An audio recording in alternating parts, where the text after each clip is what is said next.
Hello, everyone, and for this edition of AlphaChat, I'm discussing cash management with Vicki Purcell, Customer Solutions Specialist at AlphaCert.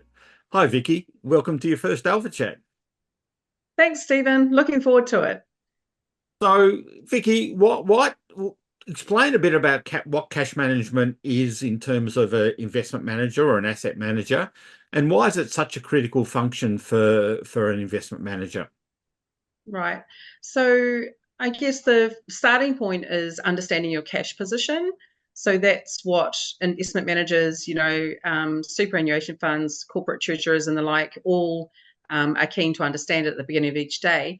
And this helps them to ascertain whether looking across their portfolios and currencies and the amount of cash that they've got on hand, um, coupled with, the portfolio mandate, whether they have the appropriate level of cash that's being maintained in those portfolios, especially across currencies. So, in order to be able to fund any redemptions that might be coming up or any purchases, the bank account must have, an adequate amount of cash in there and in the right currency. And any surplus cash that might be in portfolios and specific currencies can be traded to maximize, that portfolio investment and also align with asset allocation strategies. So it's almost a bit of a Goldilocks situation, isn't it? They don't want too much cash sitting there, but they Correct. also make sure there's enough. So they have to have just the right amount. Pretty much, yeah. I mean, they'd always have some kind of a buffer, Yeah. but obviously they don't want to have too much buffer. And the most important thing is that they have enough cash on hand to be able to service, any payments that need to be made from those portfolios of funds. So I guess one of the big challenges is going to be reconciling or keeping on top of all the different transactions that are going Correct. to cash in the next day or two or three. So what are some of the different transactions that they need to keep track of? Yeah, well, typically the starting position they need to know, so they'll have perhaps an internal view of their cash position and what's happened overnight. So, are there bank, movements that have occurred that they don't know about? So there could be dividend payments going into an account, interest payments coming out, fees payments both ways in and out. So there are quite a lot of transactions that come in overnight that they may not necessarily know about.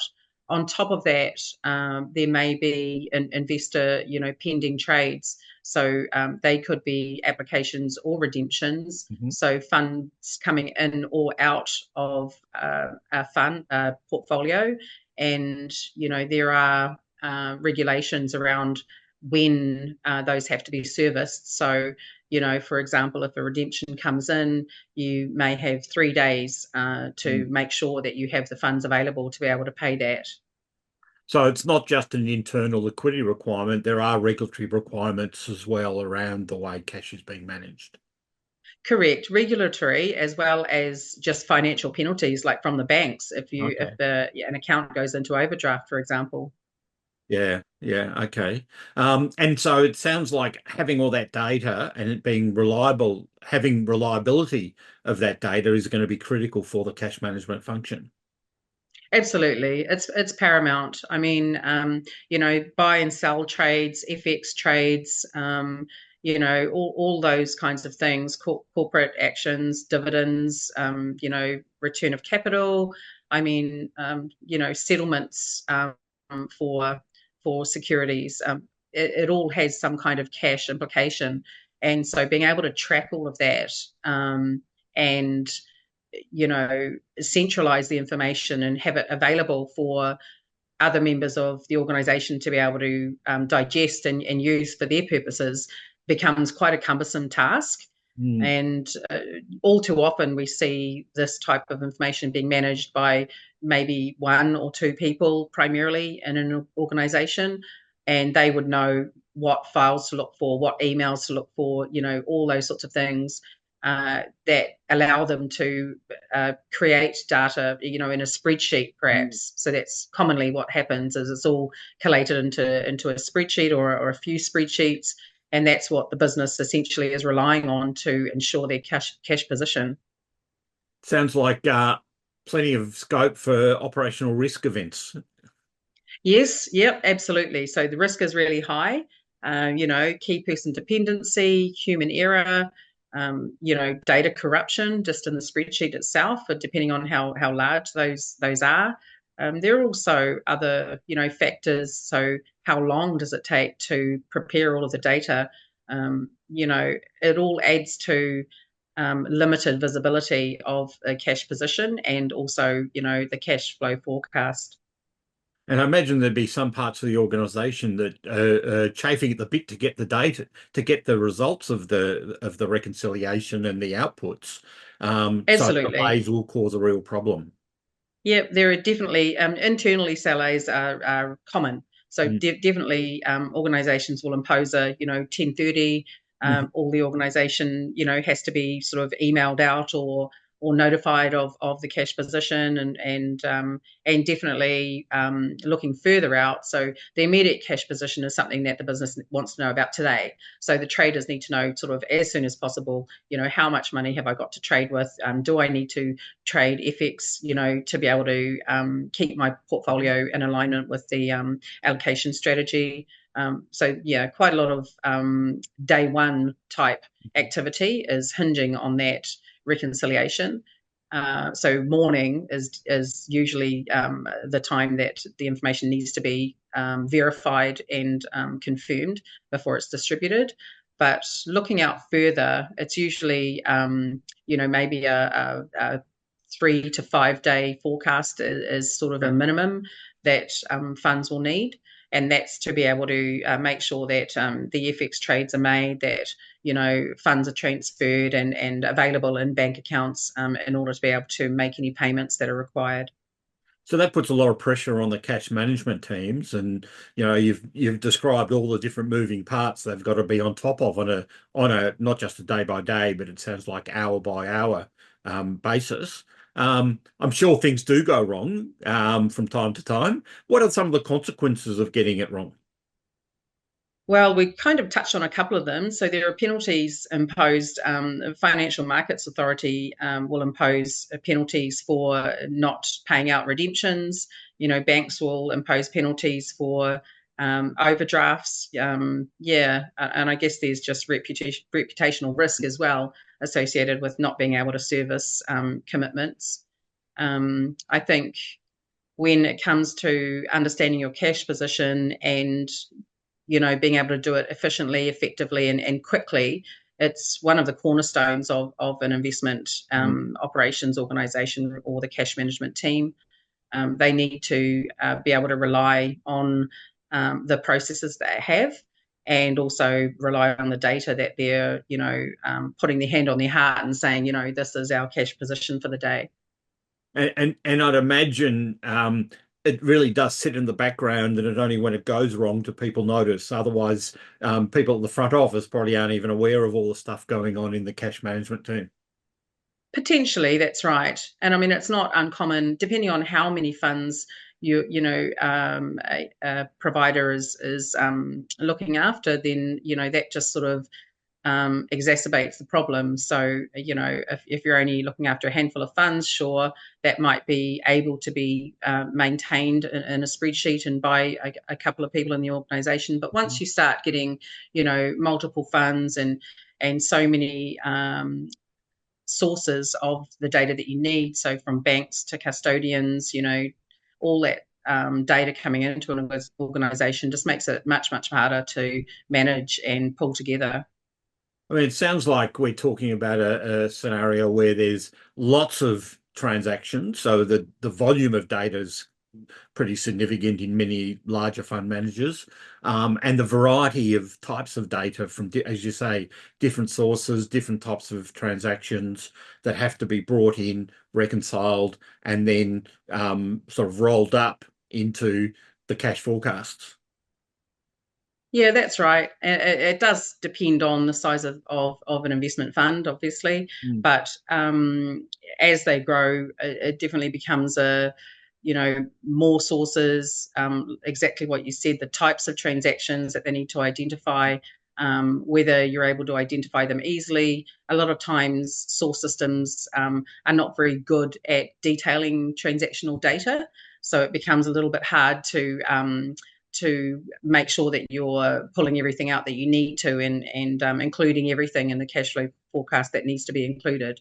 When it's a human doing it and you're just sort of eyeballing the data. Yeah, yeah. So if we think about what good practice might be, um, it's certainly not spreadsheets and one or two people having the key person risk. So Correct. how do you, from your experience, what would you sum up as good practice from a cash management perspective? I think generally, process engineering involving automation is my bread and butter, but it's also what is able to be relied on.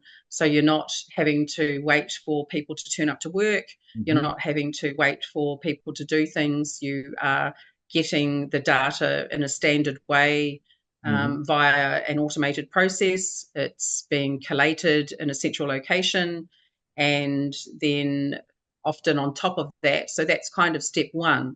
And step two would be actually automating the process. So building your business logic, business critical logic into a model.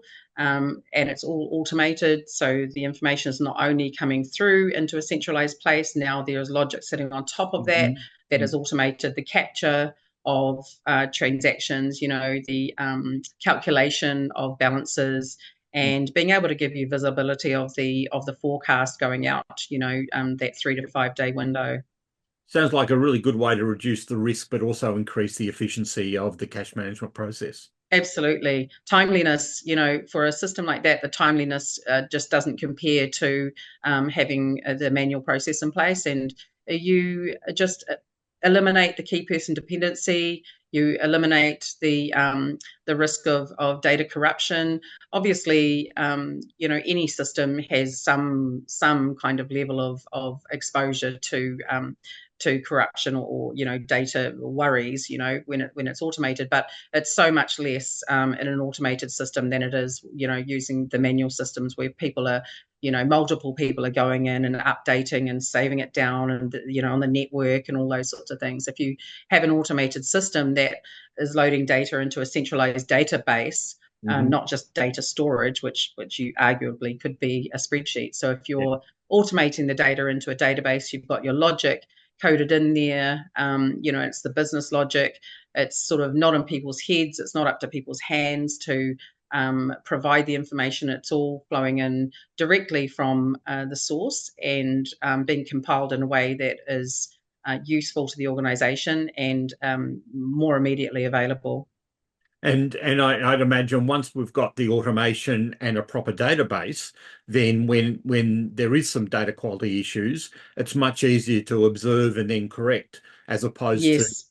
finding it later or somebody else noticing it. Yep, absolutely. And systems like AlphaCert have the tracking in place that give you a history of Mm. the transactions and those sorts of things as well. So then being able to look at anomalies and being able to work out where they come from becomes much easier than Mm. trying to look across spreadsheets and all those sorts of things to find out where the error lies. Yeah. And that history that you talk about is really important from a auditability point of view, both from an internal perspective, but also if things come up where they have to deal with regulators or other external That's parties. right. That's right, yeah. And it's all tracked and readily available. It's easy to report on, it's easy to trace back to where, the origin, and it just makes life so much easier for everybody and saves everybody a whole lot of pain and time. It's just another example of where, investment operations are over-reliant on spreadsheets. And we're not saying that there's no role for spreadsheets in an investment operations area. There are certain things where the spreadsheet is the right tool, but too often it becomes the only tool that the investment operations people use. Absolutely, yeah. And I've seen, there are different models that organizations might adopt. A sort of a more low key version of the model was where I saw AlphaCert being used as the platform to ingest the files and standardize the data, and then be able to make that data available to a downstream spreadsheet more or less in real time. So as the data is being loaded into the system, somebody with a spreadsheet of a sort of a cash flow forecast window could open that up and then just press a refresh, and all of a sudden the the data is available, and there's the dated window of 5 days, and the information is just flowing through really nicely into the spreadsheet, which essentially was used to then just calculate the FX trade. And they had a spreadsheet that calculated the FX trade, and it had some integration with an upstream provider via an API, and they would just use the information to pull it through, calculate the FX trade, and then push go, basically, and a trade was sent up to their provider. That sounds a really, really robust process. It covers, you still got the spreadsheet for your flexibility, for your cash flow forecasting model that people can adapt if they need with the right controls around it. But it sounds like the key bit in that is that you've got that database of trusted data sitting behind it. Correct. And traced and tracked and all the rest of it. Correct. Yeah, that's good. And are we seeing more and more organizations realizing that, the inherent risk in cash flow process requires that spending on some more robust process, or does it get lost in the back office and people don't want to spend money on it? No, absolutely. I think there is the understanding that there's quite an amount of risk there involved in ensuring that the cash position is understood and well managed. And I think organisations are willing to spend money to ensure that there's a robust process and governance, I guess, around their process that they have in place to provide that forecast and the cash ladder itself. I think really it's just a bit of a stepping stone thing. So the scenario that I detailed that had the sort of the spreadsheet that was creating the FX trades that went on up to their provider, they used to do everything in that spreadsheet. So there was the copying and pasting and all that sort of thing for the data. And so the first step, I guess, in transitioning to an automated process was stopping with the copying and pasting and stuff. And we implemented the file loading part of it. So getting standardized data directly from the data providers and that coming into the centralized database, which was AlphaCert. And then, downstream, they were able to continue with their normal process. Now, the next step was to take that cash ladder and then have that with the UI and everything that's maintainable within the AlphaCert product itself. So there are kind of different levels you can go to and different ways to implement automation in your organization. So you don't have to do the whole big bang, 1 minute I'm in a spreadsheet and the next minute I'm doing it all in a system. With systems and platforms such as AlphaCert, there's a bit of flexibility there in how you adopt and change your processes for automation.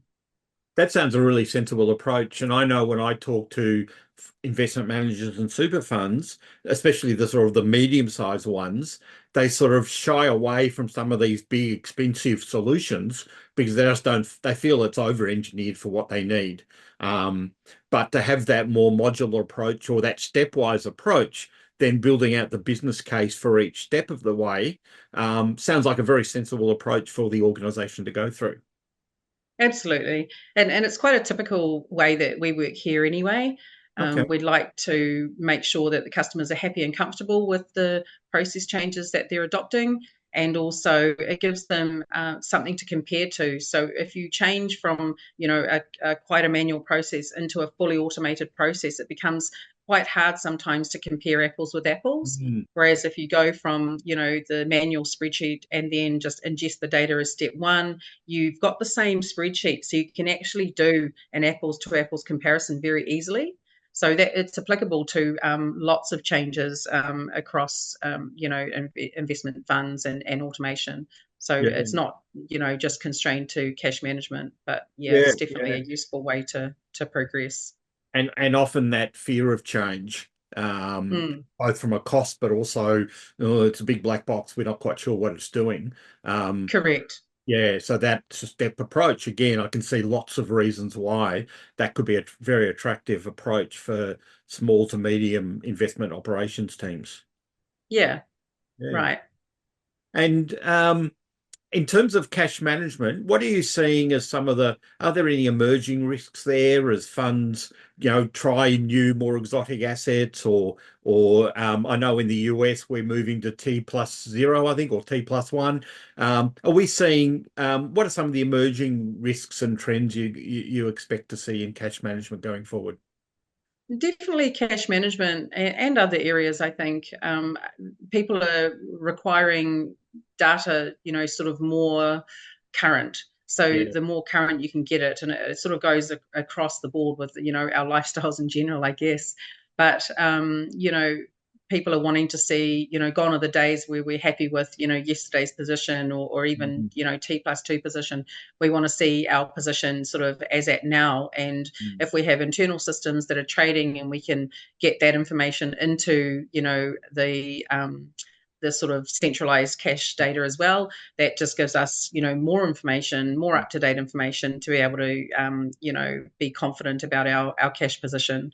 So I guess that's the next step. So Yeah. once you're looking at your cash position and you're able to service your commitments and be comfortable that you're trading appropriately and aligning with your allocation strategy, then the next thing is, how much more recent can I get my data? So are there, I'll just a case of ingesting more data or more timely data, maybe as it happens from an Yeah. internal system, to be able to just keep an up to date view on and any significant changes that are happening within the portfolios regarding cash. And all of that puts so much more pressure on organizations relying on spreadsheets. Yes, I would hazard a guess that would be an extremely difficult thing to do if you had a manual process in place. I would expect that you're not able to get unless you had very, very small volumes Yeah. and very minimal funds that you're managing, the ability to be able to flex like that and provide an accurate forecast and position in an up-to-date manner, it would be near impossible, I think. Yeah. Okay. Great. Well, look, thank you very much for that discussion today. That's been really interesting. And I'm sure if anybody wants to know a bit more about cash management, they can always reach out to you. Sounds like Of you've got course. enormous experience at that. So thanks very much, Yeah. Vic. No worries. Thanks, Stephen. It was Okay, good. cool. Good session today. Thanks.